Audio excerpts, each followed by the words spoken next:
Oh, j'ai acheté une BIOS 3800.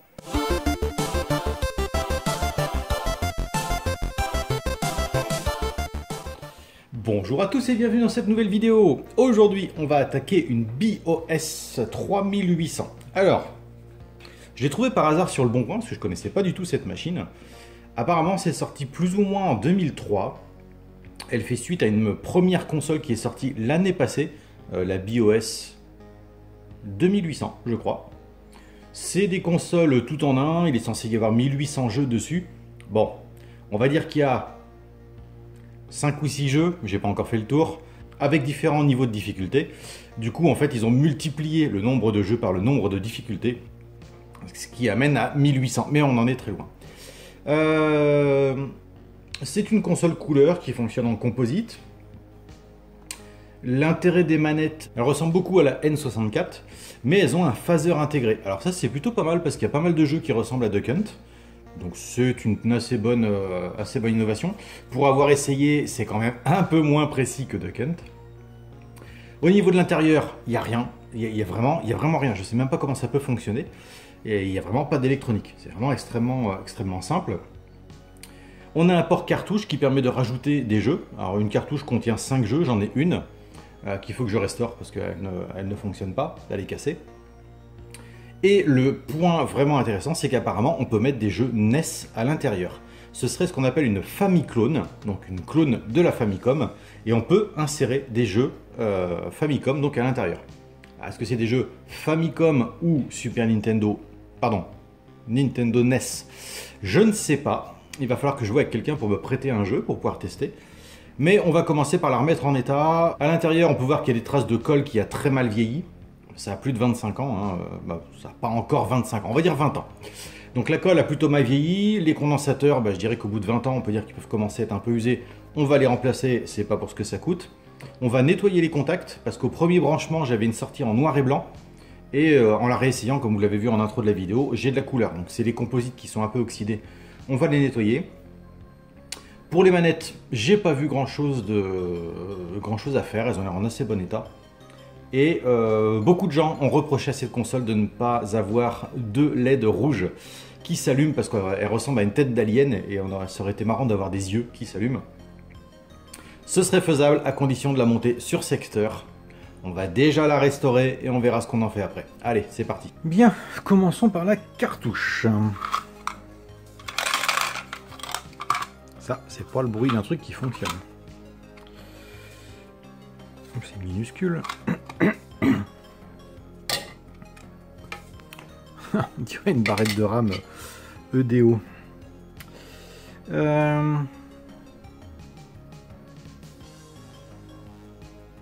Bon, déjà, ça m'a l'air en plutôt bon état. Pas de traces de rouille ou d'oxydation ou de rayures.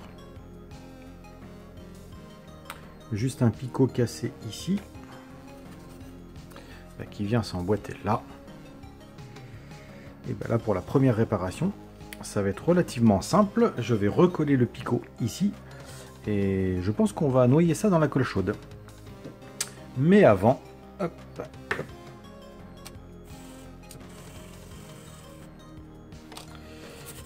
Ça ne fait jamais de mal.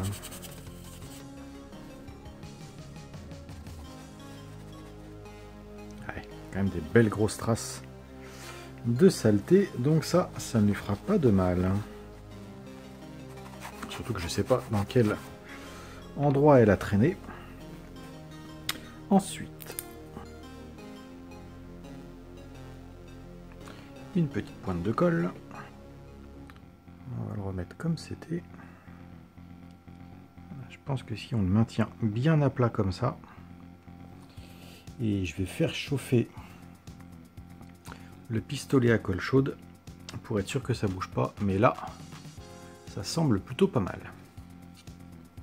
Quoique pas besoin de pistolet à colle chaude puisque cette partie là doit s'emboîter ici. Donc normalement si c'est correctement posé dedans, ça doit pas bouger. En théorie. Non, je vais quand même le coller à la colle chaude. Pour ce qui est des manettes, on retrouvera quand même la petite allure de la N64, toujours avec les petits yeux d'alien en surface. Prise en DB9. Ça c'est plutôt cool parce que ça la rend compatible avec pas mal de choses.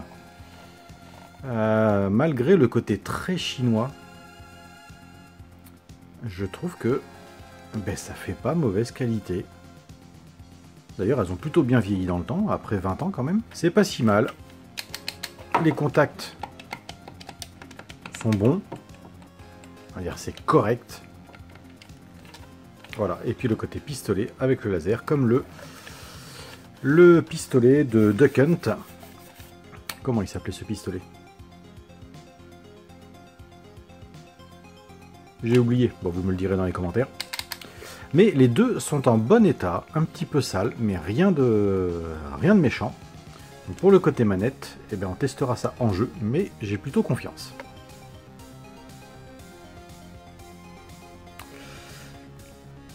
J'arrive pas à me décider, elle est moche ou elle est avant-gardiste? Je la trouve bien placée entre jouet japonais cool et jouer, c'est beaucoup trop... je suis beaucoup trop vieux pour ça. Je sais pas, bref, j'ai retiré le boîtier de piles, les piles sont oxydées à l'intérieur. Mais ça n'a pas rongé les contacts.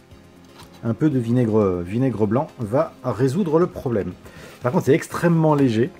Alors, je ne l'ai pas ouverte, j'ai enlevé que les vis. On va regarder ensemble ce qu'il y a dedans. À mon avis, il n'y a rien. Ça doit être du niveau de l'OC5000.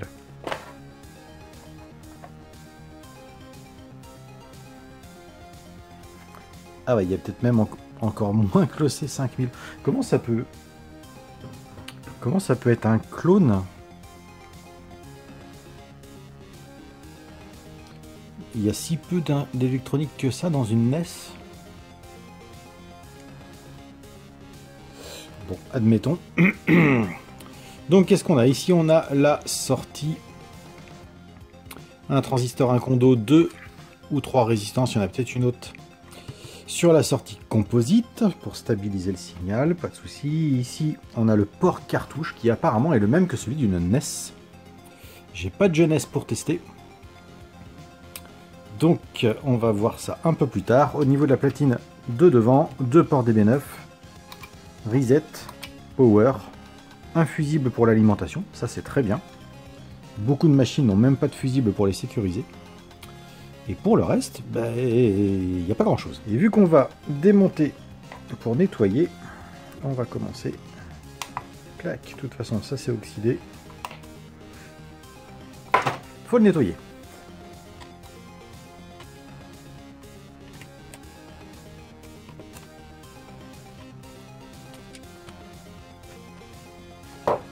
Alors, tout est démonté. Ok. Alors, ça, par contre, c'est noyé dans la colle. Et la colle, c'est pas cool. Hop, ça s'enlève facilement. Ça aussi, il nous reste ça.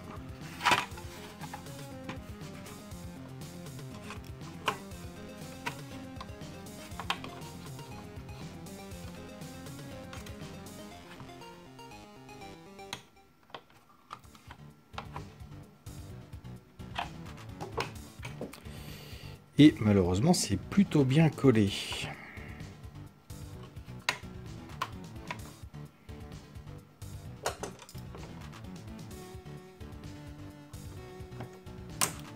Ok, c'est vraiment de la vieille colle. Ça va s'en aller tout seul. Voilà, ça casse assez facilement. Tac.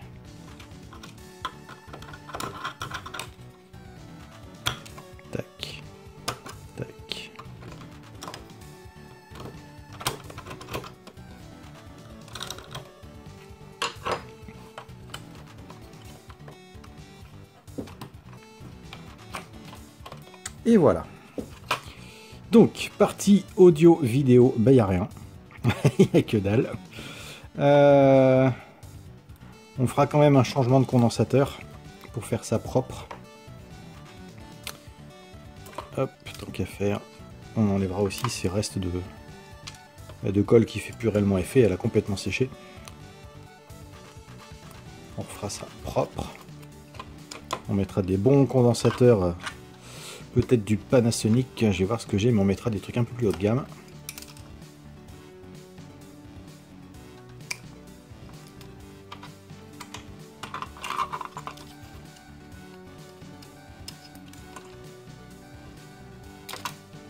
Voilà, ça.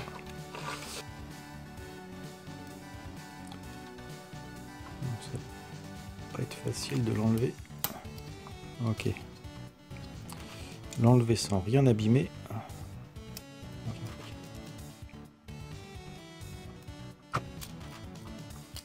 Ok. Ici, qu'est-ce qu'on a?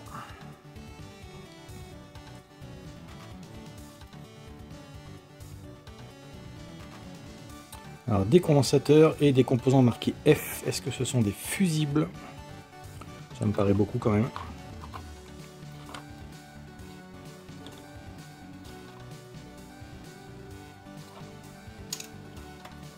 Hop, et ben gros nettoyage de la partie électronique et de la plasturgie. Ok, ben voilà tout l'électronique de la console. On nettoie, on s'occupe de la plasturgie et puis on testera.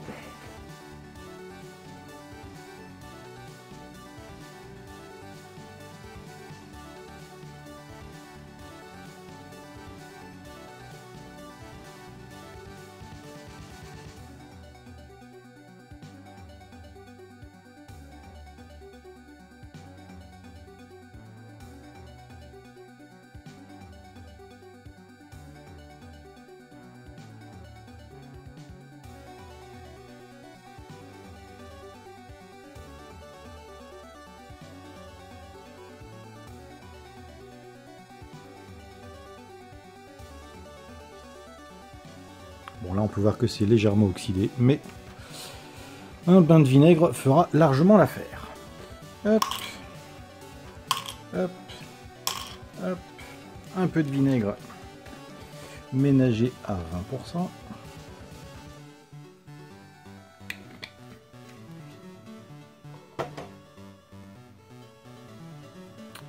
Et on voit qu'il y a tout de suite une réaction avec les restes d'acide de pile, donc ça va être... Ah, on le voit bien.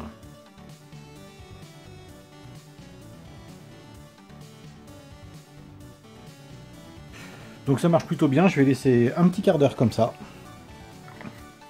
Hop, ça suffira largement. Ensuite, on revient à notre cartouche. Le plot est collé. Et par contre, ce qu'on veut, c'est qu'il ne bouge pas.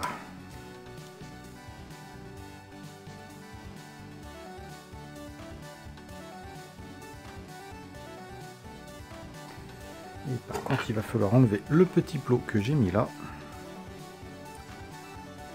Voilà. Tac. Pas empêcher la fermeture. Et ensuite, clac.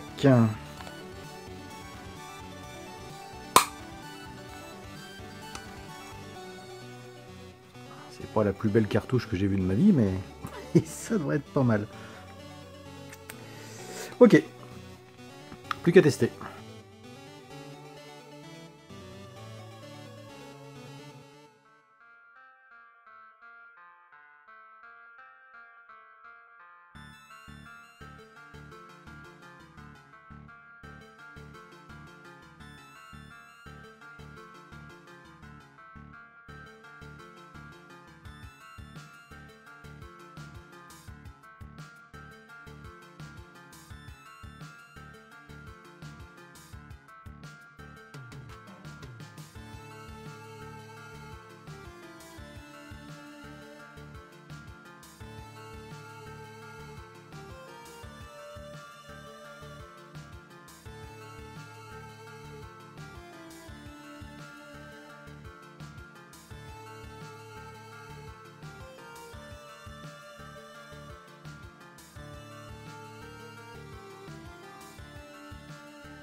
Allez, on arrête de rigoler.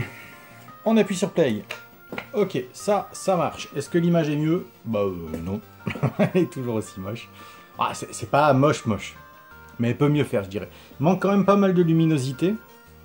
Je pense qu'en modifiant une résistance qui est sur la sortie RCA Composite, on pourrait donner plus de luminosité. On va pas s'embêter à ça pour le moment. Et ben on va tenter Ultimate Speed. C'est le bouton B. Ouh, temps de chargement. C'est vrai qu'il doit y avoir gros à charger. Hop, press select to practice difficulty. Oh, on va mettre en practice. Voilà.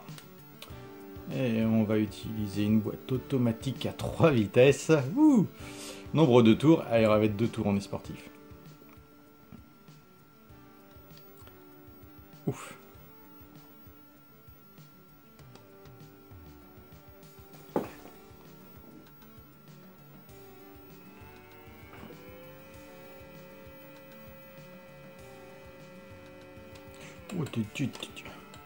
Oui, bah ça vaut une Atari.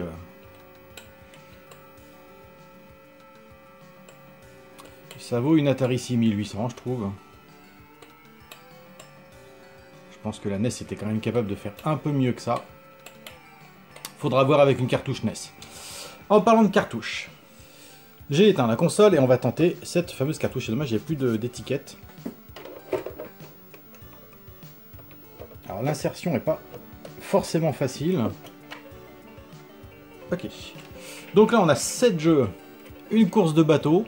Diamond, je sais pas ce que c'est. Matching, je sais pas. Strange Pop Pop, je sais pas.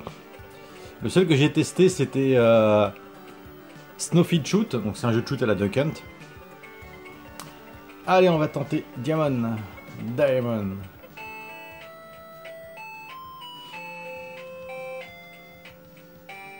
Le son est pas moche. Ah cool, un casse-brique. Ah, alors est-ce que c'est réactif?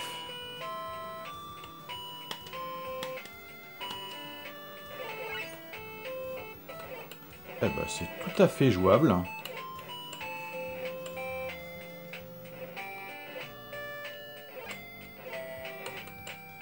C'est étonnamment jouable.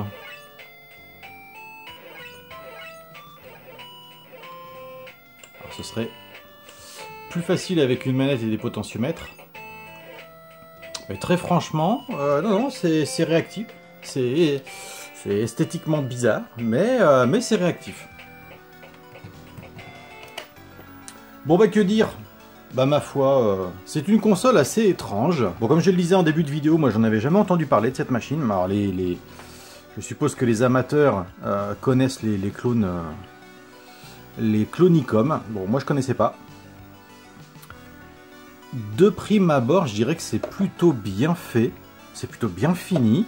Ça sent pas trop le toc. Le fait d'avoir 7 jeux sur cartouche plus 1800 jeux intégrés. On va dire 10 jeux intégrés. Je trouve que c'est plutôt pas mal. C'était quand même commercialisé à 10 € en 2003, ce qui est vraiment pas cher. Et donc, on se retrouvera dans une prochaine vidéo pour tester une cartouche NES, parce que je suis quand même curieux de savoir si on peut jouer à des jeux Nintendo sur une console purement pirate, hein, faut dire ce qui est. C'est une console TV, mais elle pompe quand même pas mal de choses à des marques connues, notamment le design de la manette, et puis le type de jeu qui va être très NES. Voilà, je vous remercie d'avoir regardé cette vidéo, et je vous dis à très bientôt. Ciao!